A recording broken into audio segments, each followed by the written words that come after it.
Il tuo cuore batte al ritmo di calcio a 5? Vieni con l'Alto Vicentino Futsal. Siamo pronti ad accogliere tanti giovani sportivi come te e un giorno potresti giocare nelle categorie più importanti del futsal. Visita la nostra pagina Alto Vicentino Futsal e contattaci subito. Sarai il benvenuto. Media partner Radio Peter Pan. La quiete dopo la tempesta, poetizzava Leopardi. Parafrasiamo così il post Bulciago dei nostri ragazzi. Una giornata storta può capitare, può servire, può insegnare. Nella delusione qualche spunto positivo c'è stato. Teniamolo a mente, facciamone tesoro e costruiamoci il futuro, che inizia oggi con un derby, con la Canottieri Belluno, a caccia del bis dopo la manita inflitta al Videoton. Ci sarà da divertirsi, poco ma sicuro.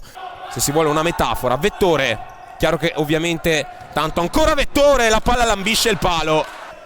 Da spendere in questa prima frazione di gioco, combatte, come un vero gladiatore, scarica su Greco che mette al centro. Ora Dallò, lui deve invece un po' entrare in partita. Vettore si destreggia, manda a vuoto Jean-Pierre Moore. Tutta la classe, la strapotenza fisica di Mattia Vettore sfonda la resistenza rossazzurra e manda in vantaggio i Dolomitici. E neppure a tenere intatto il possesso. Ripartenza allora per la Canottieri con la traversa colpita in questo caso dal solito Meia, ostacolato da Vettore. Ripartenza possibile per la Canottieri. Ninic miracoloso, Ninic provvidenziale, salva la porta dell'Alto Vicentino. Lo stende, norma del vantaggio. Venitucci, servito da Cornale, combatte. Passaggio con raggio laser, tunnel addirittura qui di Dallò ai danni di Santos nella fattispecie riguardante il passaggio. Poi Robinho salva sulla linea Moore, mischia furibonda, l'Alto Vicentino non spazza e alla fine Jean-Pierre Moore rimpalla in qualche modo. Lino, palla al piede contro Vettore, si libera e calcia sul primo palo. Formazioni che poi intanto seguiamo l'azione dell'Alto Vicentino con Santos! Sei arrivato e ci rimetti sul livello del mare. La prima gioia in rossazzurro di David Santosave, vale il pareggio alla compagine di Michele Ferrara. Andiamo subito a riammirare quanto accaduto, la torsione del piccolo spagnolo.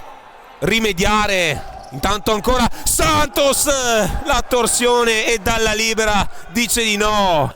Lino tra le linee, la sponda per Santos che si libera al tiro, deviazione calcio d'angolo, ma c'è una certa tensione nell'aria. Vettore si gira, palla sul fondo, altra insidia, traffico piuttosto fitto. Vettore viene espropriato del possesso, Ibrahim Ta, eccesso di altruismo, serve Lino, dialoga tutto il quartetto di movimento della Canottieri che avanza. E ora Vettore con deviazione, doppietta di bomber Vettore, la specialità della casa, riporta in vantaggio la formazione dolomitica.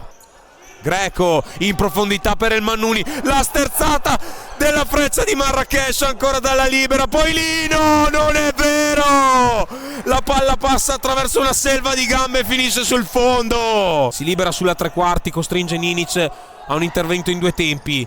Ora Santos ancora dalla libera a salvarsi, in precedenza tanto la botta di Lino e chi se no, ci risollevi sempre tu Panterone, pietrifica Manuel dalla libera che in questo caso non può farci nulla. 11 in campionato per Lino Caiche, 11.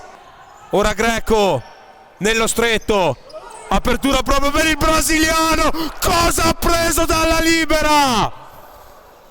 Uomo ragno davvero, lo si può definire solo così Manuel dalla libera. Partita sontuosa al di là dei due gol subiti, serie di rimpalli e il Mannuni, poi Lino ondeggia con questo pallone, tunnel ancora dalla libera, non ci sto credendo, sempre di più.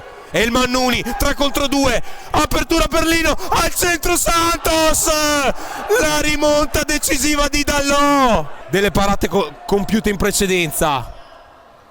Dallò e Ninic si supera, risponde al suo collega, Due grandissimi portieri in campo quest'oggi. Occhio a Greco, che calcia! Gianluca Greco! Altro marcatore immancabile di questo avvio di stagione. Scatto fulmineo, 1-2 con Santos, palla sotto la traversa, capovolto tutto il Palalanzi. Il calcio d'angolo, Vettore al volo, trova il gol del 3-3, tripletta per Bomber Vettore che alza la voce per così dire e testimonia tutto il suo potenziale, tutta la sua vena realizzativa. In verticale Lino, spalle alla porta, si destreggia, libera il destro, dalla libera la tiene lì in due tempi, contropiede possibile per l'alto, il filtrante per Santos che si libera, apre troppo il sinistro David Santosave. Adesso è finita, lo confermiamo, termina 3-3 al Palalanzi, una corrida davvero interminabile, due squadre davvero votate all'attacco, per usare un sottile eufemismo, ricche di talento, ricche di entusiasmo, di voglia di dimostrare tanto in questo campionato. Complimenti anche alla Canottieri Belluno.